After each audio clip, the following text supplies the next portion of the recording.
জামায়াত ও আওয়ামী লীগ মুদ্রার এপিঠ ওপিঠ, এমন মন্তব্য করলেন মাহফুজ আলম। ভারতীয় গণমাধ্যমের সাবেক এই উপদেষ্টা বলেন, দেশের রাজনীতিতে আওয়ামী লীগ টিকে থাকলে জামায়াতও থাকবে এবং জামায়াত থাকলেও আওয়ামী লীগ টিকে থাকবে। এই সমীকরণ ভাঙতে না পারাই বাংলাদেশের রাজনীতির প্রধান সংকট। দেশকে নিয়ে জামায়াতের কোনো স্বচ্ছ পরিকল্পনা নেই দাবি করে তিনি বলেন, যাদের সঙ্গে জোট করা হয়েছে তারা পুরনো কাঠামোর অংশ।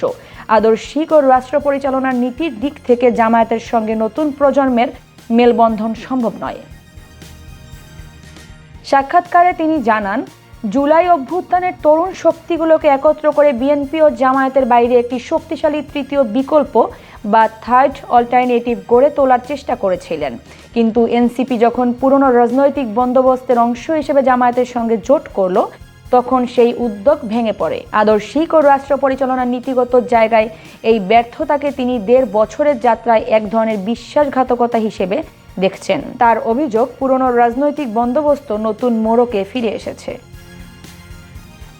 একই সঙ্গে গণমাধ্যমে বিশ্বাসযোগ্যতা নিয়েও প্রশ্ন তোলেন মাহফুজ আলম। সাবেক এই উপদেষ্টা বলেন, জনগণের আস্থা ফেরাতে হলে গণমাধ্যমকে তাদের অতীত ভূমিকা নিয়ে আত্মসমালোচনার জায়গায় যেতে হবে।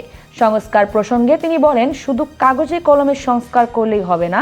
সমাজে যদি ভিন্ন মত ও ভিন্ন ধর্মাবলম্বীর মধ্যে সাংস্কৃতিক সমঝোতা না হয়, তবে সমাজে বিশৃঙ্খলা চলতেই থাকবে।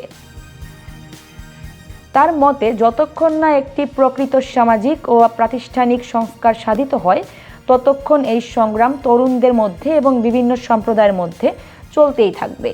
নির্বাচনের লড়াইয়ে নেই মাহফুজ আলম। এর কারণ হিসেবে তিনি জামায়াত ও আওয়ামী লীগের এই পারস্পরিক অস্তিত্বের সমীকরণকেই সামনে এনেছেন।